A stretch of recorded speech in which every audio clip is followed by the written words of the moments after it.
Welcome friends. इस video में हम देखेंगे UP triple S C PET के लिए पॉलिटी के कुछ महत्वपूर्ण प्रश्न। स्टार्ट करते हैं।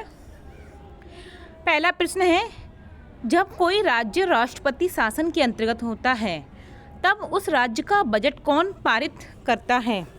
इसका राइट आंसर क्या होगा? राष्ट्रपति, संघीय परिषद, संसद या वित्त मंत्रालय? इसका राइट आंसर बताइए, क्या राइट आंसर होगा 101 का? जब कोई राज्य राष्ट्रपति शासन के अंतर्गत होता है तब उस राज्य का बजट कौन पारित करता है? इसका राइट आंसर हो जाएगा ऑप्शन सी, संसद। अगला है, संसद व विधानसभाएं जिन विषयों पर कानून बना सकती हैं उनका उल्लेख किस अनुसूची में है? प्रथम, द्वितीय, सप्तम, नवम या नौवीं? कौन सा होगा इसका राइट आंसर? तो इसका राइट आंसर हो जाएगा ऑप्शन सी, सप्तम यानी 7वीं। अगला है, अध्यक्ष की अनुपस्थिति में लोकसभा बैठकों की अध्यक्षता कौन करता है? राष्ट्रपति, उपराष्ट्रपति, उपसभापति या प्रधानमंत्री? इसका राइट आंसर क्या हो जाएगा? क्या होगा इसका राइट आंसर? तो इसका राइट आंसर हो जाएगा ऑप्शन सी, उपसभापति। अगला है, साधारण विधेयक किस सदन में पहले प्रस्तुत किया जाता है? लोकसभा में, राज्यसभा में, किसी भी सदन में या उपयुक्त में से कोई नहीं? इसका राइट आंसर क्या हो जाएगा? साधारण विधेयक किस सदन में पहले प्रस्तुत किया जाता है? क्वेश्चन नंबर 104 का। तो इसका राइट आंसर हो जाएगा ऑप्शन सी, किसी भी सदन में। अगला है, भारत में प्रधानमंत्री की नियुक्ति कौन करता है? मंत्रिपरिषद, उपराष्ट्रपति, राष्ट्रपति या भारत के नागरिक? कौन करता है नियुक्ति प्रधानमंत्री की? तो इसका राइट आंसर क्या हो जाएगा? इसका राइट आंसर हो जाएगा ऑप्शन सी, राष्ट्रपति। अगला है, किसी जाति को अनुसूचित जाति की श्रेणी में अधिसूचित करने का अधिकार किसका है? संसद, विधानसभा, राष्ट्रपति या सर्वोच्च न्यायालय? अगर किसी जाति को अनुसूचित जाति की श्रेणी में रखना है तो ये किसका अधिकार है? संसद, विधानसभा, राष्ट्रपति, सर्वोच्च न्यायालय? आंसर कीजिए। इसका राइट आंसर हो जाएगा ऑप्शन सी, राष्ट्रपति। अगला है, भारत की केंद्रीय मंत्रिपरिषद उत्तरदायी है राष्ट्रपति के प्रति, प्रधानमंत्री के प्रति, लोकसभा के प्रति या सर्वोच्च न्यायालय के प्रति? तो भारत की जो केंद्रीय मंत्रिपरिषद है वो किसके प्रति उत्तरदायी है? 107 का राइट आंसर बताओ। ऑप्शन सी, लोकसभा के प्रति। अगला है, भारत के राष्ट्रपति को हटाने की प्रक्रिया है संसद में महाभियोग, प्रधानमंत्री द्वारा महाभियोग या उपराष्ट्रपति द्वारा महाभियोग? इनमें से कोई नहीं। इसका राइट आंसर क्या हो जाएगा? जो राष्ट्रपति को हटाने की प्रक्रिया है वह कहाँ शुरू होती है? तो इसका राइट आंसर हो जाएगा 8 का ऑप्शन ए, संसद में महाभियोग। और ये किस आर्टिकल में महाभियोग? तो आर्टिकल है 61। अगला है, राष्ट्रीय सुरक्षा का दायित्व इनके ऊपर है। किसके ऊपर है? राष्ट्रपति, प्रधानमंत्री, मंत्री समूह या कैबिनेट? बताओ क्या राइट आंसर होगा इसका? राष्ट्रीय सुरक्षा का दायित्व इनके ऊपर है। किसके ऊपर है?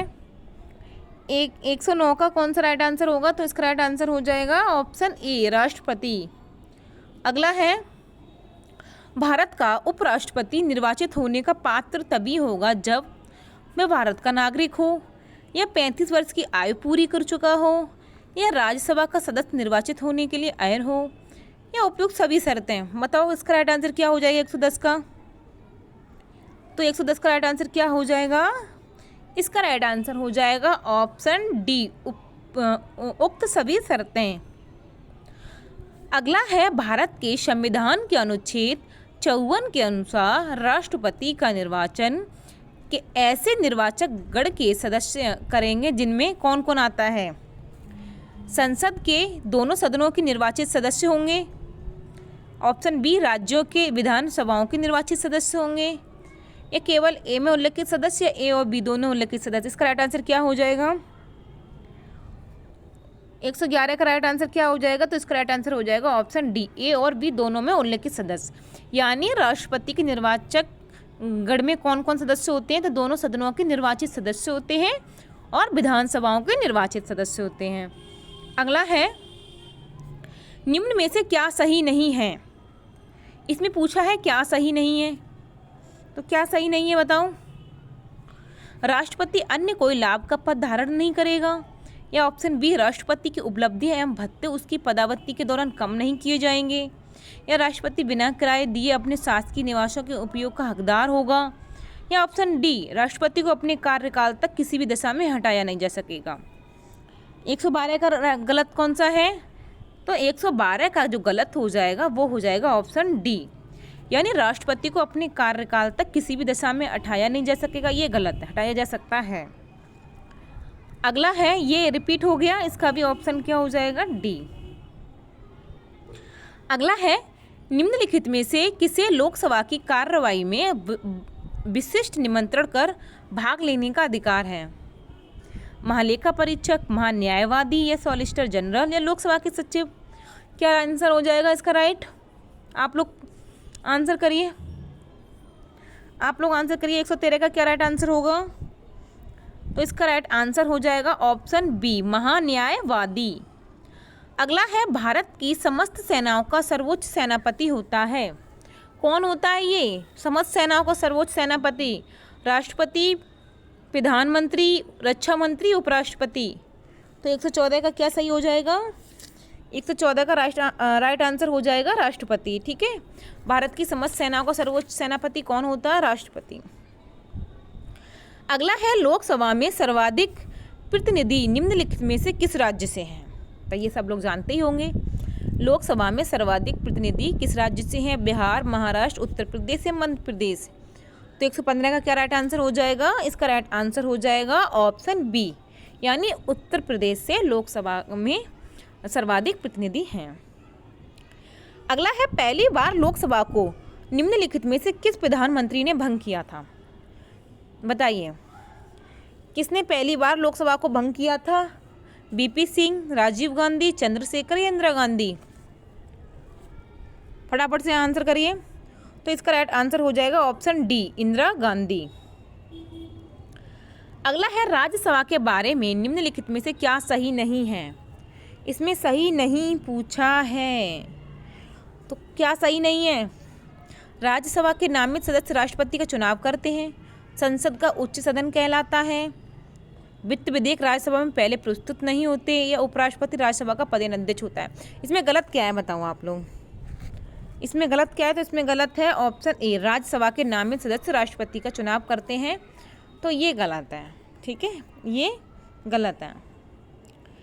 अगला है, कार्यकरण नियम के अनुसार हस्ताक्षर और संपुष्टि से पहले सभी अंतर्राष्ट्रीय समझौतों और संधियों को किसके हस्ताक्षर अनुमोदन की आवश्यकता होती है। 119 का इसका राइट आंसर क्या हो जाएगा, क्या राइट आंसर हो जाएगा 19 का, तो इसका राइट आंसर हो जाएगा ऑप्शन बी, मंत्रिमंडल। अगला है, बिना अनुमति के कितने दिन संसद से अनुपस्थित रहने पर किसी सांसद को अयोग्य घोषित किया जाता है। कब घोषित किया जाता है, वो कितने दिन अनुपस्थित हो, बताइए। 120 का, तो इसका राइट आंसर हो जाएगा 60 दिन। अगला है, बिना अनुमति के कितने दिन संसद से अनुपस्थित रहने पर किसी सांसद को अयोग्य घोषित किया जाएगा। ये रिपीट हो गया क्वेश्चन। 120। अगला है, सर्वप्रथम संसदात्मक सरकार किस देश में आरंभ की गई थी। इसका राइट आंसर क्या हो जाएगा 121 का, इसका राइट आंसर हो जाएगा ग्रेट ब्रिटेन यानी यूके में। अगला है, सर्वप्रथम, ये बार बार रिपीट हो गया, इसका भी राइट आंसर ऑप्शन ए। अगला है, निम्नलिखित कथनों में से कौन सा सही है। भारतीय संविधान अध्यात्मक है, भारत एक नाममात्र का राजतंत्र है, भारत एक कुलीन तंत्र है, या भारत एक संसदात्मक प्रजातंत्र है। इसका राइट आंसर क्या हो जाएगा, तो इस 122 का राइट आंसर हो जाएगा ऑप्शन डी, भारत एक संसदात्मक प्रजातंत्र है। अगला है, भारत की संसदीय शासन प्रणाली एवं ब्रिटेन की संसदीय शासन प्रणाली में अंतर का बिंदु निम्नलिखित में से कौन है। क्या अंतर है भारत की संसदीय प्रणाली में और ब्रिटेन की में। 123 का आंसर करिए, तो इसका राइट आंसर क्या हो जाएगा ऑप्शन बी, न्यायिक समीक्षा। अगला है निम्नलिखित में से कौन सा संसदीय शासन प्रणाली का अविच्छिन्न तत्व है? 124 का राइट आंसर क्या हो जाएगा?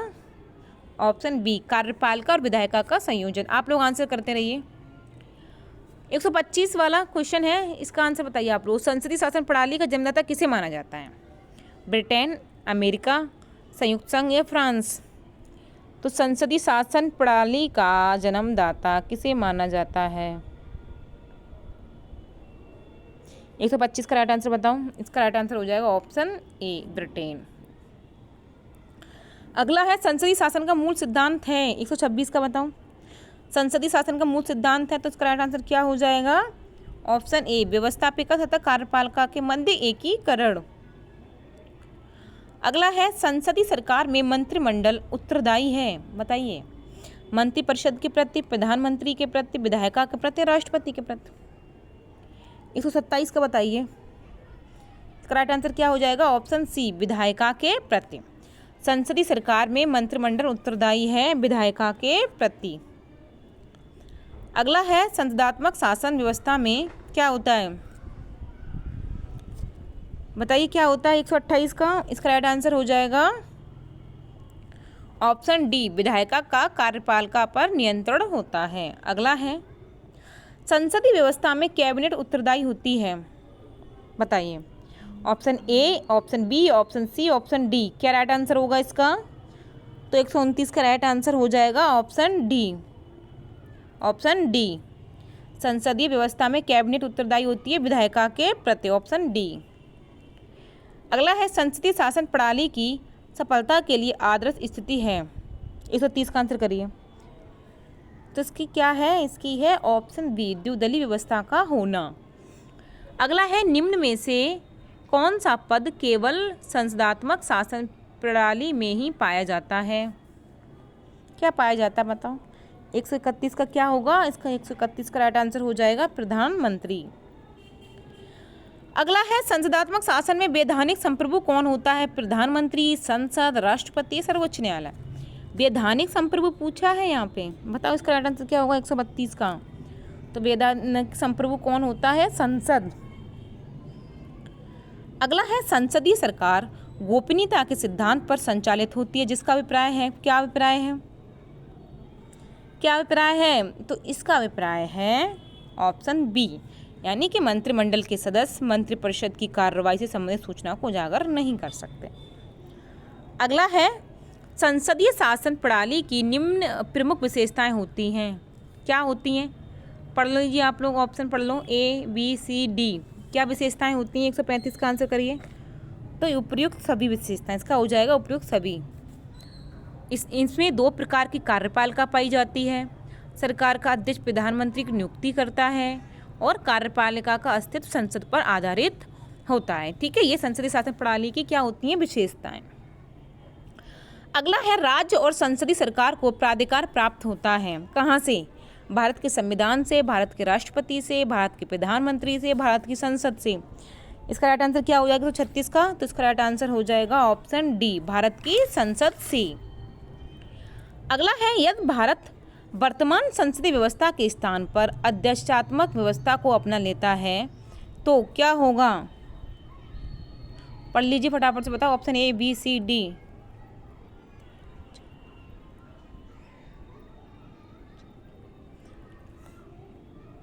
तो इसका राइट आंसर क्या हो जाएगा? ऑप्शन ए, शासनाध्यक्ष का कार्यकाल स्थिर रहेगा।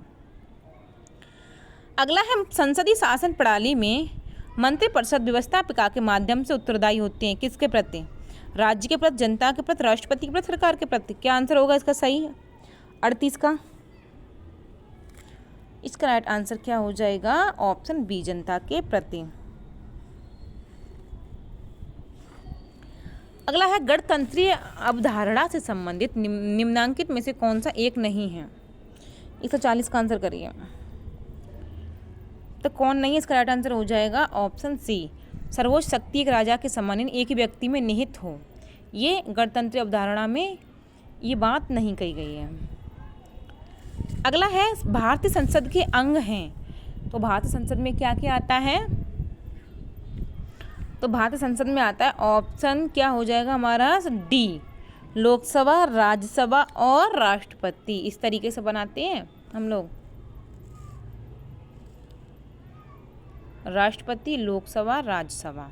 नहीं, इधर नहीं दिख रहा, नीचे बनाती हूँ, ठीक है।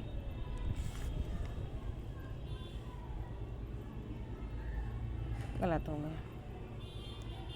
लोकसभा, राज्यसभा और ये क्या हो गया हमारा, राष्ट्रपति, ठीक है। अगला है, लास्ट है, भारतीय राजनीति पद्धति के बारे में निम्न में से कौन सा सही नहीं है। 142 का राइट आंसर क्या होगा, इसका राइट आंसर होगा ऑप्शन डी। दिख नहीं रहा होगा आप लोगों को, कोई बात नहीं, राष्ट्रपति पद्धति की सरकार। तो इस वीडियो में सिर्फ इतने ही क्वेश्चन थे। आप लोगों को कैसा लगे ये सारे क्वेश्चंस। आप लोग अगर वीडियो अच्छी लगती है तो लाइक कीजिएगा, ठीक है, और कमेंट बॉक्स में कमेंट करके बताइएगा कि आपके कितने प्रश्न सही हुए हैं। Thank you.